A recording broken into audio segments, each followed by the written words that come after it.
handball?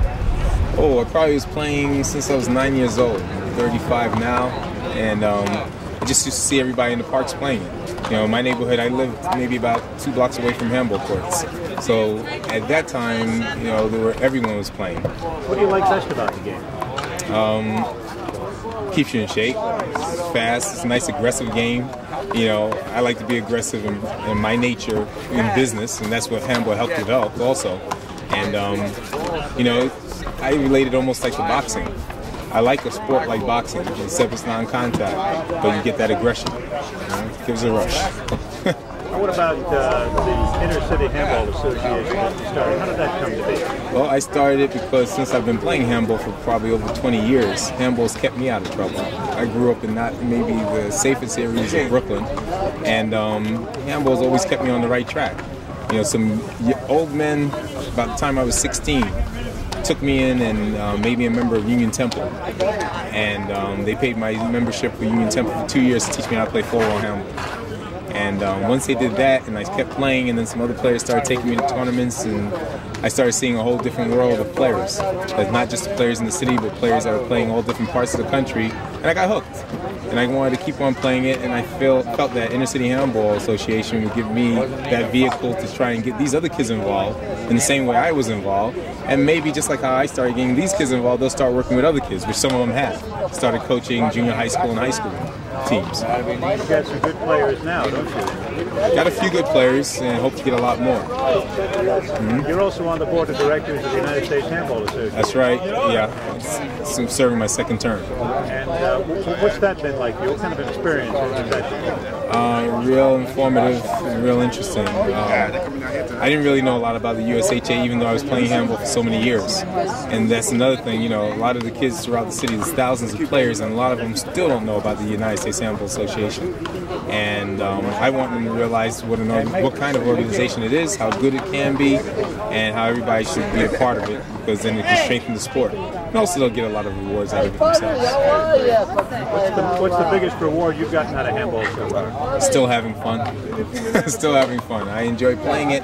I enjoy seeing the kids play it. And I just have a great time every time I go out to a court. Every time I see a court, I have a great feeling. You got it. Okay. Like what do you like about it? What do you get out of handball? I get exercise. I get a sweat. You know. What keeps you going on the court? bring me up a little. I think when I see the people play, you know, I just know I can do better. You know, and I think that's what makes me play. Have you played other sports? Yeah. What kind of sports are you involved in? I play handball, basketball, paddleball. How do you relate the difficulty of handball to the other sports? In other words, is it a tougher game, an easier game? I find it easy. Easy game. Which is tougher? Which is the tough sport? Well, basketball, you know. I really don't want to do this. You know, okay. Yeah, I really don't. All right. Well, I appreciate you coming by anyway. Thanks a lot.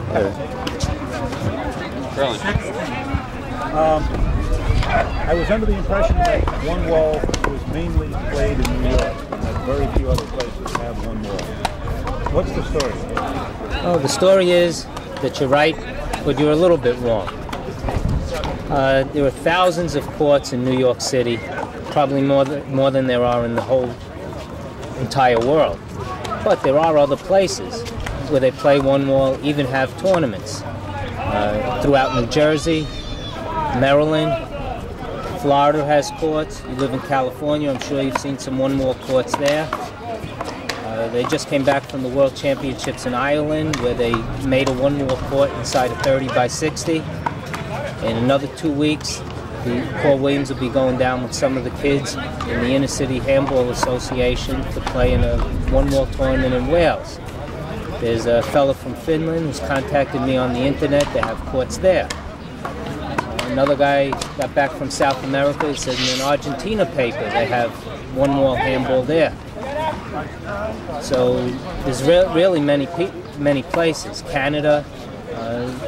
These are just all off the top of my head, but there are plenty of places. The thing is, though, that it's hard for the four-wall players to go to one wall because you have to keep the ball on the court. It's a different game. You don't get any second chances at the ball for the most part. And your physical talents are really very important because power means much more than it does in four-wall, just like it means more than in three-wall than it does in four-wall. So now you take away the ceiling and the side walls, and it's even a bigger factor. Talk about the fact that New York is the dominant place in handball. How did that happen? I guess the way it happened is that during some period in time, do you know when there was that they built all these courts?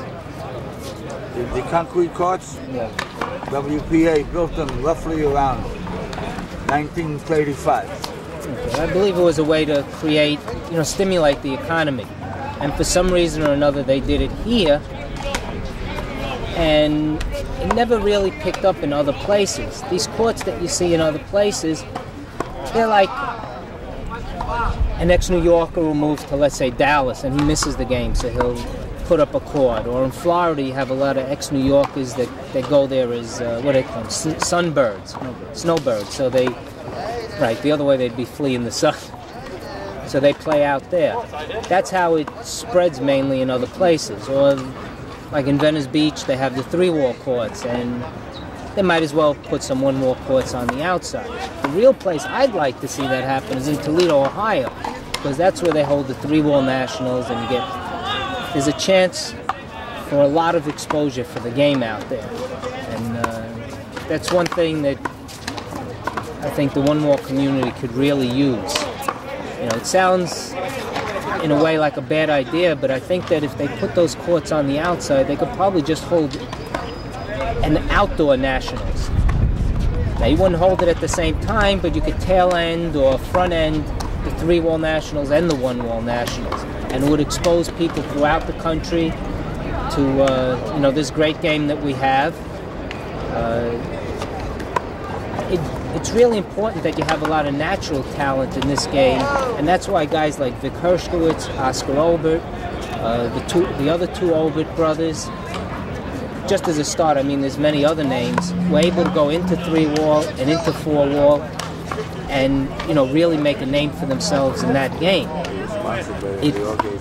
It's very important for your front court game. And if you watch the guys that are on top in four-wall now, they've become so good in four-wall that they actually play it like a one-wall game. The game of four-wall has been revolutionized. It's no more like ceiling, wait for the back and pass. It's a lot more shooting and big serves and fly killing the ball. Okay, I think we've covered it pretty well. It's just an area that I want to explore over there. I think you've given me some good stuff there, both boys and girls. What do you say we break for a little lunch? It's a good idea.